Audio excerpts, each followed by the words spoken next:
સાત સૈનિકોએ જીવ ગુમાવ્યો. નમસ્કાર, સ્વાગત છે આપણા આર્મી ન્યૂઝના ટોપ 10 સમાચારમાં. હું અશ્વિન રાઠોડ. કાર બોમ્બ બ્લાસ્ટથી ધણધણી પાકિસ્તાન. આર્મી કેમ્પ પર હુમલામાં 7 સૈનિકોએ જીવ ગુમાવ્યો. તેજસ MK-1 પહેલી વાર ઉડાન ભરી. રાજનાથસિંહ કહ્યું કે આ એક નવો બેન્ચમાર્ક. ભારત માટે ગૌરવની વાત.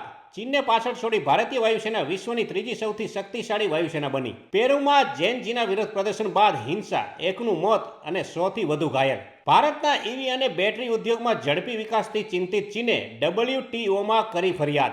અનેક મોરચે ઘેરાયું પાકિસ્તાન. અફઘાનિસ્તાન સાથે સંઘર્ષ વચ્ચે બલુચ બળવાખોરોએ ગેસ પાઇપલાઇન ઉડાવી. રશિયા પાસેથી ક્રૂડ ખરીદશો તો 500% ટેરિફ હું લગાવીશ. ચીનને યુએસની ધમકી આપતા ટ્રમ્પના પૂર્વ રાષ્ટ્રીય સુરક્ષા સલાહકાર બોલ્ટન પર ગુપ્ત માહિતી ઈરાનને આપવાનો આરોપ લાગ્યો. કેનેડામાં સતત ત્રીજી વાર કોમેડિયન કપિલ શર્માના કેફે પર ફાયરિંગ થયું. લોરેન્સ ગેંગે લીધી જવાબદારી. અને અફઘાનિસ્તાનમાં ભૂકંપના આંચકા જમ્મુ અને કાશ્મીરમાં પણ જોવા મળી અસર. તો આ તાજના ટોપ 10 ન્યૂઝ અને હું હતો આપની સાથે અશ્વિન રાઠોડ. જય હિન્દ, જય ભારત.